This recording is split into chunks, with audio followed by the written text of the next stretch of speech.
sendiri. Sebagai seorang pendidik, Cikgu Kamarul mahu setiap murid-muridnya dilengkapi dengan ilmu serta pencapaian akademik yang memberangsangkan dan tidak hanya semata-mata bergantung kepada bakat dalam bidang muzik. Sebenarnya saya buat satu macam undang-undang lah sebenarnya dengan tim-tim muzik saya ni. Setiap petang saya buat training muzik, training band, recorder, ukulele, angklung, cak lempong saya buat. Yang sesiapa yang terpilih tu, dalam masa yang sama saya tengok mereka punya keputusan PSA. Pastikan tak turun teruk. Kalau turun teruk selalunya saya pernah buat, memang selalu saya buat, saya rehatkan mereka sampai sebulan. Tak payah training, belajar dulu. Sebenarnya benda tu membantu apabila diorang terlampau minat muzik, tapi diorang tahu kalau nanti periksa teruk nanti, akademik teruk nanti, Cikgu Kamarul tak bagi. Buat masa sekarang saya pusing pasal benda, saya buat benda yang sama, memang berkesan kot. Niat impian saya nak lahirkan pemuzik yang berkualiti, yang pandai sebenarnya. Uzma Ziyad, murid tahun 6 di SK Senawang ini, antara yang terpilih untuk menyertai kumpulan Simfoni Fantasia. Anak sulung daripada 4 beradik ini juga merupakan cahaya mata pertama Cikgu Kamarul. Nama saya Uzma Ziyad binti Kamarul Syahril. Umur saya 12 tahun. Waktu saya 6 tahun, ayah saya ajar saya main drum.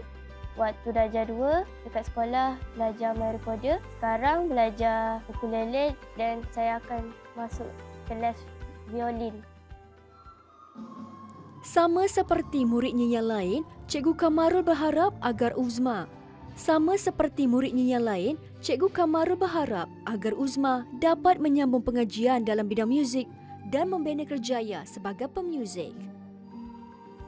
Sebagai seorang ibu bapa ni, kita dah nampak sebenarnya anak kita ni ke arah mana kan. Yang anak saya yang sulung Uzma tu, saya memang targetkan dia ke arah, macam sekarang ni saya dah hantar dia kelas violin. Saya boleh main violin tapi saya tak mampu nak mengajar dia violin.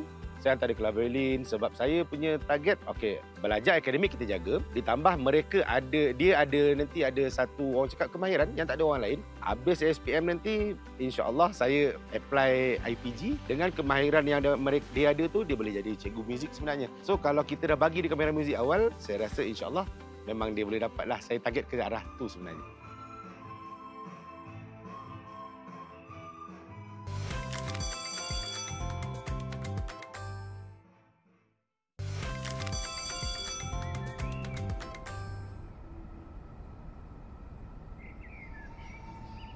Saban tahun, Cikgu Kamarul akan memulakan pencarian bakat baharu untuk menggantikan murid-murid tahun 6 dalam kumpulan muziknya.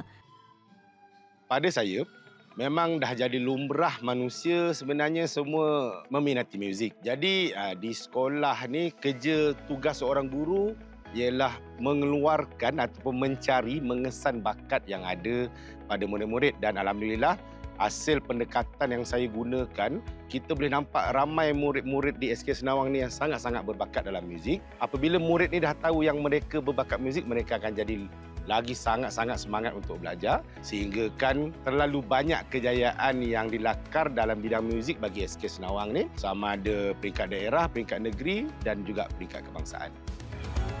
Biarpun berjaya mengangkat nama